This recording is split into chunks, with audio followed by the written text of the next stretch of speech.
All that remains of this mummy is a badly damaged skeleton. It's clear he was murdered and met his death in an attack by at least 2 or more people, armed with at least 2 implements, probably an axe and a spear. The absence of any injuries to the arms or to any other part of the body shows that no resistance could have been offered to the attack. It's possible the wounds may have been inflicted while he was lying down on his right side. From the look of this mummy, she died in pain. There is a scalp wound on the back of the head that might have been caused by a fall backward. The body has been badly damaged by grave robbers looking for jewelry left on the body. The body wall is broken in, the right arm pulled off, and the left forearm separated. The mummy is the most perfect example of embalming that has come down to us of any period. She has abundant masses of hair, apparently her own elaborately arranged in a multitude of small braids, which are then pulled together in a large mass on either side of the head. One side has been left wrapped. Because her teeth are only slightly worn, she was probably still youthful. At the time of her death, she had very little hair on her head, and the scalp was quite bald. Elaborate pains had been taken to hide this problem. 20 braids of human hair were placed across the top of her head. The mouth is slightly opened, and the teeth are healthy but well worn.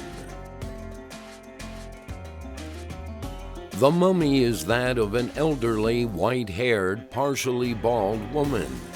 False braids are interwoven with the old lady's own scanty hair. The body has suffered considerably at the hands of ancient grave plunderers. The head is broken off, the trunk at the neck. The right hand is missing. This mummy was accidentally damaged during transport. The face is considerably damaged, the soft parts of the nose and some areas of the cheeks having disappeared. Her teeth are well worn and have abscesses that probably contributed to her death. There is practically no hair on top of the head and only scantily locks at the sides.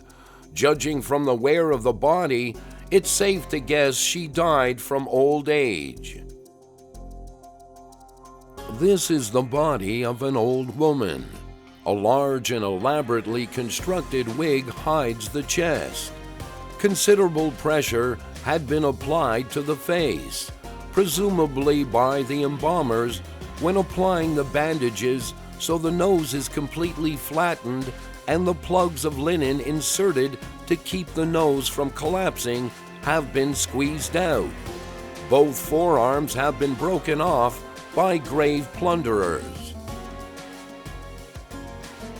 He was presumably about 5 or 6 years old. The face has become flattened on the right side to such an extent that the mouth is almost vertical. The scalp had been torn off the right side of the skull and bent over to the left side. The excellent state of preservation of the body and the firmness and durability of the skin and tissues indicate the attainment of perfection in the art of embalming. Judging by his teeth, which are worn, the king was probably over 50 years of age at his death. Grave robbers have torn off his hands. This mummy was badly damaged by ancient tomb robbers. The left arm was broken off at the shoulder and the forearm separated at the elbow. The right arm was chopped off just above the elbow. The abdominal wall had been hacked away. The right leg was completely severed from the body by a blow. He was a tall, vigorous man who must have seemed a giant. He has abundant black hair streaked with gray. The teeth are so worn they have become stubs. There can be no doubt he was well advanced in age. He probably died from natural causes.